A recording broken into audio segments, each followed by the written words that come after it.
ഇനിയിപ്പോൾ നമ്മളെ താരസംഘടനയായ അമ്മയിൽ നിലവിൽ പൊട്ടിത്തെറിയൊക്കെ കഴിഞ്ഞു. ഒരു അഡ്ഹോ കമ്മിറ്റിയാണ് ഇപ്പോൾ പോകുന്നത്. പക്ഷേ എങ്കിലും ഇതിലെ പ്രശ്നങ്ങളൊക്കെ തീർന്നു വെച്ചാൽ പ്രശ്നങ്ങളൊന്നും തീർന്നിട്ടുമില്ല. പല താരങ്ങളുടെയൊക്കെ പ്രതികരണം നമ്മൾ കഴിഞ്ഞ ദിവസങ്ങളിലും ഇതുമായി ബന്ധപ്പെട്ടൊക്കെ കേട്ടിരുന്നു. അപ്പോൾ അതിനൊരു അപ്ഡേറ്റിലേക്ക് പോവുകയാണെങ്കിൽ, അമ്മയിലെ പൊട്ടിത്തെറിയിൽ ഒരു പാവയാകാനില്ല താൻ എന്ന് ആവർത്തിക്കുകയാണ് ശ്വേത മേനോൻ. തനിക്കെതിരെ ഗൂഢാലോചന നടന്നുവെന്നും വ്യക്തിഹത്യ നടത്തിയെന്നും ശ്വേതയുടെ കുറിപ്പുണ്ട്. അമ്മയുടെ വരവ് ചെലവ് കണക്കുകളിൽ ആകെ കള്ളക്കളിയെന്നും ശാസ്ത്രീയ ഓഡിറ്റിംഗ് നടത്തണമെന്നും ശ്വേത മേനോൻ പറഞ്ഞു. താൻ BJPയും കമ്മ്യൂണിസ്റ്റും അല്ലെന്നും കൂടുതൽ വെളിപ്പെടുത്തലുകൾ പിന്നാലെ വരുമെന്നും ശ്വേത മേനോന്റെ കുറിപ്പുണ്ട്. സഹിൻ ആന്റണി വിവരങ്ങളുമായി ചേരുന്നു. Sahin, good morning.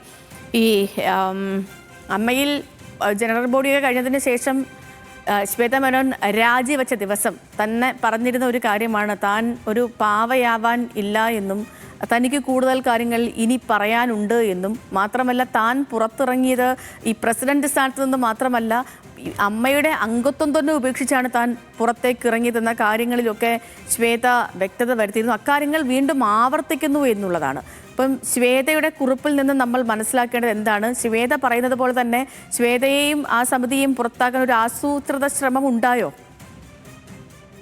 സേതു, ആരോപണങ്ങൾ വീണ്ടും ശ്വേത മേനോൻ തുടരുന്നു എന്നാണ് മനസ്സിലാക്കേണ്ടത്. കാരണം ഇന്ന് അവരുടെ ഒരു ഫേസ്ബുക്ക് കുറിപ്പ് വന്നിട്ടുണ്ട്. അതിൽ തന്നെ അവർ പറയുന്നത് തനിക്കെതിരെ വലിയൊരു ഗൂഢാലോചന നടന്നു. ഈ കമ്മിറ്റി അല്ലെങ്കിൽ ജനറൽ ബോഡി തുടങ്ങുന്നതിന് മുൻപ് തന്നെയും സംഘത്തെയും പുറത്താക്കാനുള്ള ഒരു ഗൂഢാലോചന നടത്തിയിരുന്നു. മാത്രമല്ല, തനിക്കെതിരെ അടിസ്ഥാനരഹിതമായ ആരോപണങ്ങൾ ഉണ്ടായിരുന്നു. മുന്നേ കമ്മിറ്റിയിൽ, അതായത് ശ്വേത മേനോന് മുന്നേ ഉണ്ടായിരുന്ന കമ്മിറ്റിയിൽ ബാബുരാജ് അടക്കമുള്ള ആളുകളുടെ കണക്കുകളിൽ വലിയ പിശകുണ്ട്, ശാസ്ത്രീയമായി പരിശോധിക്കണം, അടിമുടി കണക്കുകൾ, തെറ്റിയ കണക്കുകളാണ് നൽകിയിരിക്കുന്നത്, കള്ളക്കണക്കുകളാണ് നൽകിയിരിക്കുന്നതെന്ന് ശ്വേത മേനോൻ പറയുന്നു.